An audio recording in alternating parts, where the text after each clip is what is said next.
آج کے اس تجزیے میں ہم برموڈا ٹرائنگل کی گہرائیوں میں اترنے والے ہیں اور یقین مانیں ہم ان عام بھوت پریتوں والی ڈراؤنی کہانیوں سے بہت آگے جائیں گے۔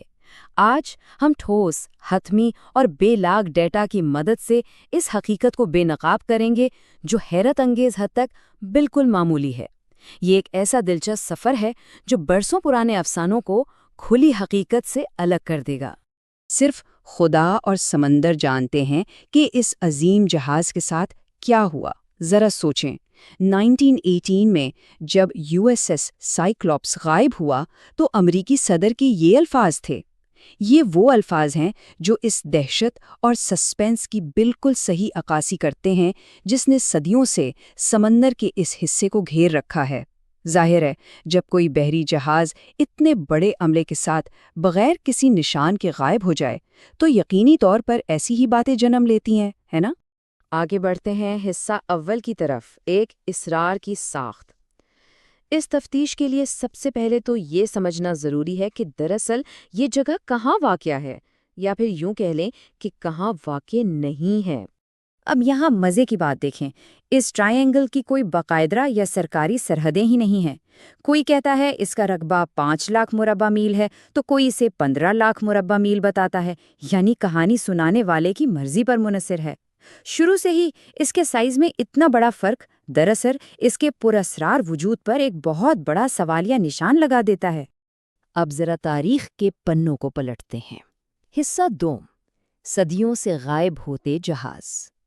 آئیے تاریخی شواہد کی طرف بڑھتے ہیں اور دیکھتے ہیں کہ ان خوفناک کہانیوں کی بنیاد آخر پڑی کہاں سے۔ یہ قصے کوئی کل کی بات نہیں ہے، یہ داستانیں تقریباً نصف ہزار سال سے بھی زیادہ پرانی ہیں۔ آغاز ہوتا ہے 1492 میں، جب کرسٹوفر کولمبس کو یہاں ایک عجیب موم بتی جیسی روشنی نظر آئی تھی، اور پھر یہ سلسلہ چلتا ہوا 1945 میں فلائٹ 19 جیسے سانحات پر عروج پر پہنچتا ہے، جب 5 بمبارڈ طیارے ہوا میں ہی بالکل غائب ہو گئے۔ ایسا لگ رہا ہے کہ ہم سفید پانی میں داخل ہو رہے ہیں، ہم مکمل طور پر کھو چکے ہیں۔ فلائٹ 19 کے کمانڈر کے ان آخری خوف زدہ کر دینے والے الفاظ کو سنیں، اس کے بعد 5 طیارے اور انہیں ڈھونڈنے نکلنے والا امدادی عملہ مکمل طور پر غائب ہو گیا۔ ایسی باتیں سن کر کوئی بھی بآسانی یہی سوچے گا نا کہ یہاں کسی دوسری دنیا کی طاقت کا راج ہے۔ یہ واقعی رونگٹے کھڑے کر دینے کے لیے کافی تھا۔ تو اب آتا ہے حصہ سوم، خلائی مخلوق، اٹلانٹس اور پورٹلز۔ جب لاپتہ ہونے والے جہازوں اور طیاروں کی طویل فہرست سامنے آئی تو پاپ کلچر نے ایک ایسے جاسوس کی طرح انٹری ماری جو ہر صورت کڑیوں کو جوڑنا چاہتا تھا۔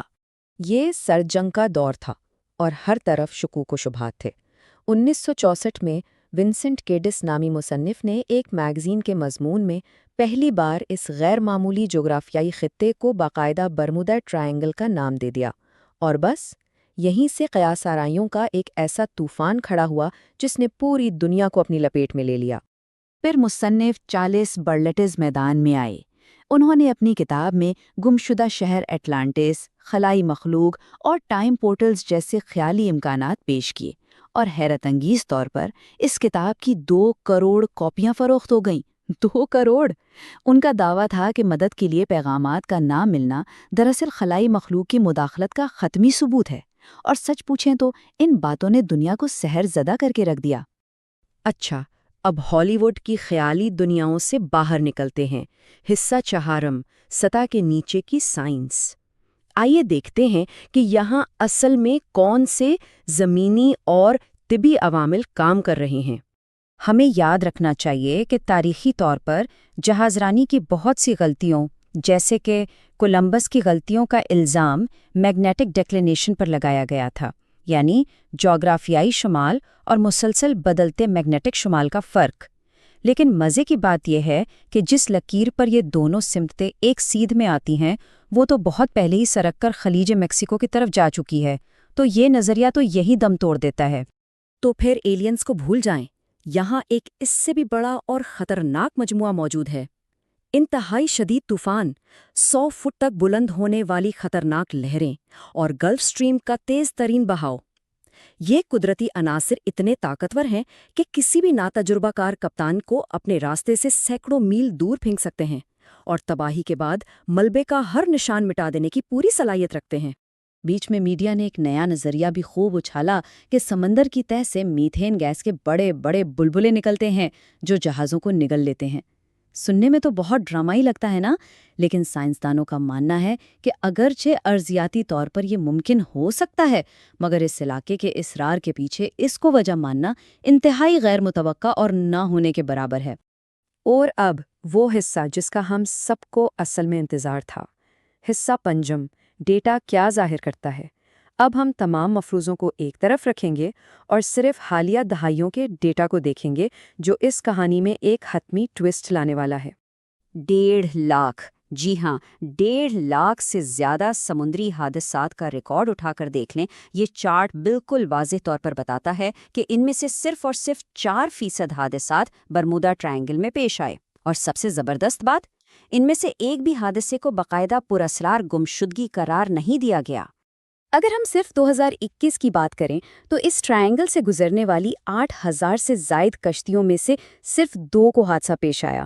ذرا سوچئے، صرف 2۔ یہ فیصد اتنی معمولی اور کم ہے کہ اس پر کسی قسم کا شور مچانا بھی بے وقوفی لگتی ہے۔ اور اس پورے افسانے کے تابوت میں آخری کیل ٹھونکنے کے لیے ذرا اس ڈیٹا کو دیکھیں۔ جہاز رانی کا یہ تصدیق شدہ ریکارڈ بتاتا ہے کہ برموڈا ٹرائنگل میں غائب ہونے یا حادثے کا خطرہ دراصل پوری دنیا کی اوسط سے 90 گنا کم ہے۔ بالکل، آپ نے صحیح سنا، 90 گنا کم۔ کیا یہ واقعی آنکھیں کھول دینے والی بات نہیں ہے؟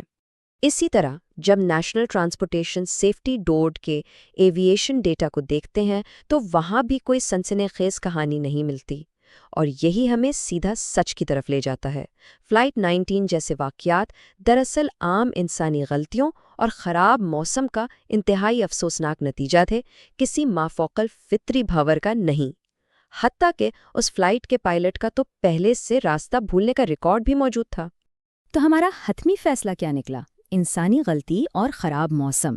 ایک بار جب یہ ٹھوس اور بے لاگ اعداد و شمار ان تمام داستانوں کو بے نقاب کرتے ہیں تو یہ بالکل عیاں ہو جاتا ہے کہ سمندر کا یہ خطرناک سمجھا جانے والا حصہ دراصل دنیا کے بیشتر حصوں سے کہیں زیادہ محفوظ ہے۔